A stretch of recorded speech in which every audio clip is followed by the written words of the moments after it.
JD ఇంటి పేరుగా మార్చుకున్న మాజీ సీబీఐ అధికారి వివి లక్ష్మీనారాయణ 2018 నుంచి రాజకీయాల్లో ఉన్నారు. ఆయన 2019లో జనసేనలో చేరి విశాఖ ఎంపీ సీటుకు పోటీ చేసి 2,80,000 దాకా ఓట్లు సాధించారు. ఆ తర్వాత ఆయన జనసేన నుంచి వేరుపడ్డారు. ఇక 2024 ఎన్నికలకు ముందు ఆయన సొంతంగా పార్టీ జై భారత్ పేరుతో పెట్టారు. ఆ ఎన్నికల్లో ఆయన ఎమ్మెల్యేగా విశాఖ నార్త్ నుంచి పోటీ చేసి ఓటమి పాలయ్యారు. ఇదిలా ఉంటే ఆయన రాజకీయంగా తన ప్రస్థానాన్ని కొనసాగిస్తున్నారు. రాజకీయ విశ్లేషణలు సైతం చేస్తూ ఉంటారు. ఆయన తాజాగా ఒక ప్రముఖ ఛానల్ పాడ్కాస్ట్ ఇంటర్వ్యూకి హాజరయ్యారు. ఈ సందర్భంగా చాలా విషయాలు పంచుకున్నారు. అందులో ప్రధానమైంది, ఆసక్తికరమైంది ఏపీలో వైసీపీ ఎందుకు ఓటమి పాలైంది అన్నది. వైసీపీ 5 ఏళ్ల పాలనలో మంచి జరిగిందని, అలాగే ఇబ్బంది కలిగించే సంఘటనలు ఉన్నాయని చెప్పుకొచ్చారు. కొన్ని రకాలుగా సాగిన ప్రచారం వల్ల జగన్ ఓటమి పాలయ్యారని పేర్కొన్నారు.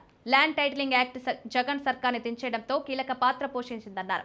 ల్యాండ్ టైటిలింగ్ యాక్ట్ విషయంలో ప్రభుత్వం తమ భూములు లాక్కుంటుందేమో అని జనాలు బలంగా నమ్మారని జేడీ చెప్పారు. పట్టాదారు పాస్బుక్ల మీద జగన్ బొమ్మ, భూములలో పాతిన సర్వే రాళ్ల మీద జగన్ బొమ్మ ఉండడంతో ఖచ్చితంగా తమ భూములను ప్రభుత్వం తీసుకుంటుందని భయపడ్డారు. అంతేకాకుండా న్యాయవాదులు కూడా ఊరూరా ల్యాండ్ టైటిలింగ్ యాక్ట్ విషయంలో చేసిన ఆందోళనలు కూడా జనాలలో కలవరాన్ని పెంచాయన్నారు. అయితే ల్యాండ్ టైటిలింగ్ యాక్ట్ అన్నది కేంద్రం తీసుకువచ్చిందని ఆయన గుర్తు చేశారు. కూటమి పార్టీలు కూడా ఇదే విషయం మీద పెద్ద ఎత్తున ప్రచారం చేయడం కూడా వైసీపీకి రాజకీయంగా నష్టం చేకూర్చేలా చేసిందన్నారు. ఇక పార్టీలో లా అండ్ ఆర్డర్ విషయంలో కూడా గత 5 ఏళ్లలో జరిగిన కొన్ని సంఘటనలు ప్రభుత్వం మీద విమర్శలు వచ్చేలా చేశాయన్నారు. విశాఖలో డాక్టర్ సుధాకర్ మీద పోలీసుల వేధింపులు, ఆయన అనూహ్యంగా మరణించడం, ఇతరత్రా కూడా ఇబ్బందులన్నీ జనాల్లో చర్చకు వచ్చాయని, ఈ కారణాలన్నీ కలిసి జగన్ని ఓటమి పాలయ్యేలా చేశాయన్నారు. వైసీపీ హయాంలో కొన్ని మంచి పనులు కూడా జరిగాయని జేడీ చెప్పడం విశేషం. తాను చదువుకున్న ప్రభుత్వ పాఠశాల రూపురేఖలు బాగా మారిపోయాయని, దానికి కారణం వైసీపీ ప్రభుత్వం నాడు నేడు పేరుతో తీసుకున్న అభివృద్ధి చర్యలన్నారు. ప్రభుత్వ ఆసుపత్రుల్లో సైతం గణనీయమైన మార్పులు తెచ్చారు.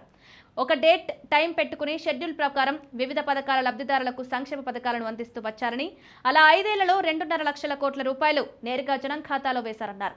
అయితే ఎన్ని చేసినా టీడీపీ కూటమి పార్టీలు కలవడంతో వారి బలం పెరిగిందన్నారు. అంతేకాకుండా ప్రభుత్వం మీదున్న ప్రజా వ్యతిరేకత కూడా గట్టిగా పనిచేయడంతోనే జగన్ సర్కార్ గద్దె దిగిందని జేడీ లక్ష్మీనారాయణ తనదైన శైలిలో విశ్లేషించారు. ఇప్పుడు ఆయన చేసిన ఈ వ్యాఖ్యలు సోషల్ మీడియాలో వైరల్ అవుతున్నాయి.